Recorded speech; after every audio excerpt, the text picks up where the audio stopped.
వేలాది మంది ముస్లింలు నెల్లూరులో రోడ్డెక్కారు. వక్ఫ్ సవరణ బిల్లును రద్దు చేయాలంటూ జాతీయ జెండాతో పాటు నల్ల బ్యాడ్జీలు ధరించి నల్ల జెండాలను చేతబట్టి కదం తొక్కారు. వక్ఫ్ బోర్డు సవరణ బిల్లును రద్దు చేయాలని నెల్లూరులో ముస్లిం జేఏసీ నాయకులు డిమాండ్ చేస్తున్నారు. కేంద్రం తలపెట్టిన వక్ఫ్ సవరణ బిల్లును రద్దు చేసేదాకా ఆందోళన ఆగదన్నారు. వక్ఫ్ సవరణ బిల్లును రద్దు చేయాలని నినాదాలు చేశారు. నెల్లూరు వీధుల్లో ముస్లింల నిరసన ప్రదర్శనలో కేంద్ర ప్రభుత్వానికి వ్యతిరేకంగా నినాదాలు హోరెత్తించారు. వక్ఫ్ బిల్లును వెంటనే వెనక్కి తీసుకోకపోతే పోరాటాన్ని మరింత ఉధృతం చేస్తామని హెచ్చరించారు.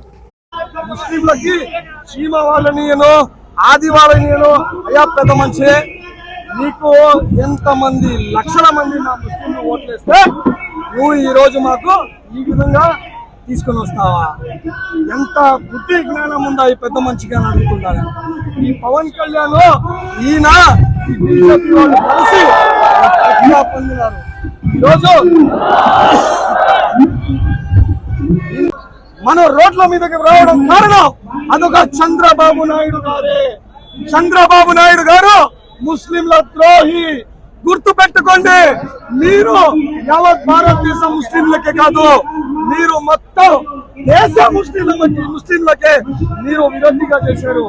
మీరు ముస్లింలకి చీమ వాళ్ళని ఆది వాళ్ళని అయ్యా పెద్ద మంచి నీకు ఎంతమంది లక్షల మంది నా ముస్లింలు ఓట్లేస్తే నువ్వు ఈ రోజు మాకు ఈ విధంగా తీసుకొని వస్తావా? ఎంత బుద్ధి జ్ఞానం ఉందా ఈ పెద్ద మంచిగా అడుగుతున్నారు. ఈ పవన్ కళ్యాణ్ ఈయన ఈ బీజేపీ వాళ్ళు కలిసి పొందినారు. ఈరోజు